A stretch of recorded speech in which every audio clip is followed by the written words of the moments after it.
For day 4 of Daily December Art Candy, we're going to wrap presents with cloth.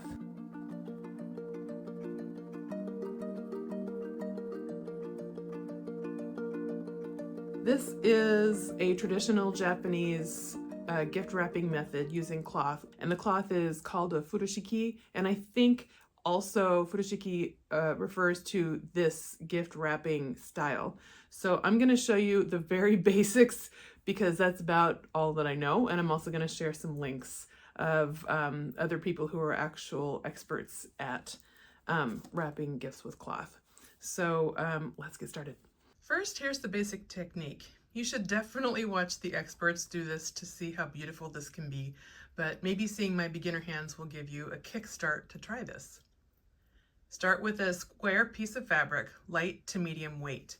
It could be cotton, linen, silk, or polyester. It's best if it holds its shape just a little bit, but doesn't need to be super stiff. Heavy weight is too hard to work with. Turn the square fabric on the diagonal and place the gift in the middle.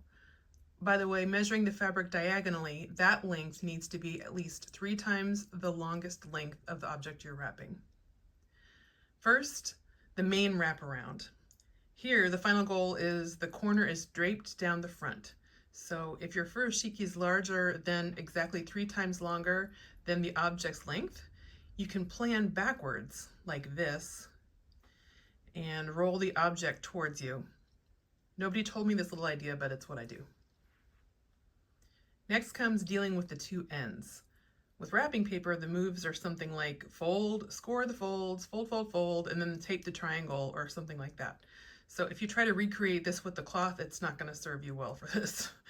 Instead of trying to make a triangle, I'm trying to gather and pull each end up to the top in a good-looking way. It's kind of a long triangle, I guess, because it comes together at the top when it's tied. You'll have to mess around with it to see what I mean. People make it look so easy, and I'm still trying to get it in a way that seems right.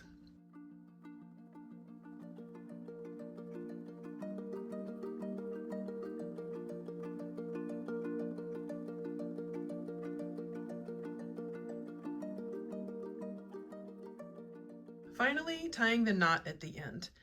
I was a Girl Scout growing up, and apparently the only knot I learned is the square knot because they taught it to us with words. Right over left and under, left over right and under. I only remember knots with little stories, which is why I made a video a while back about wiring the back of a painting, because I wanted to share a story I used to remember the knot that I used there. Anyway, the knot used in this basic wrapping pattern is called mamusubi, which means true knot. I watched demonstrations a bunch of times and I tried to come up with a story about a tree and a snake to help remember the process, but I'm running out of time before this day ends. So yeah, as I said before, definitely check out all the professionals to make the authentic knot.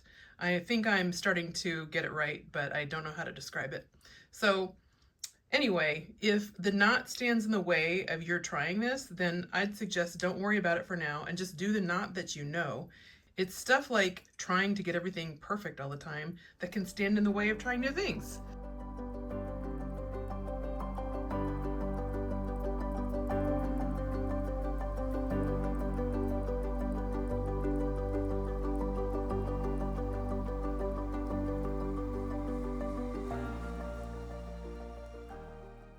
A few years ago, I wanted to cut down our family's spending and waste, especially during the holidays. I had heard of Furoshiki before and wondered how it worked. The beautiful Furoshiki cloths available in online shops were so beautiful and tempting, but at the moment I was trying to cut down on spending, not do more of it. So I decided to try a proof of concept with cloth we already had in our house. We still had some large pieces of both magenta and warm green material left over from our wedding day decorations, and so it was a meaningful material for wrapping gifts to each other. If I knew how to sew better, I would have hemmed the edges of the cloths, but since I don't, I just cut the pieces with pinking shears for a zigzag pattern. I watched a couple videos to understand the basics for a simple wrap of a square or rectangle box, and I was surprised by how easy it was to do at least a mediocre job of it. So I showed my family members how to wrap using this method, and we all used the cloth that Christmas. Since then, we do it every year and on birthdays, and we love it. It's definitely a different look seeing a bunch of gifts wrapped in cloth rather than the sharp edges and corners of paper wrapped gifts.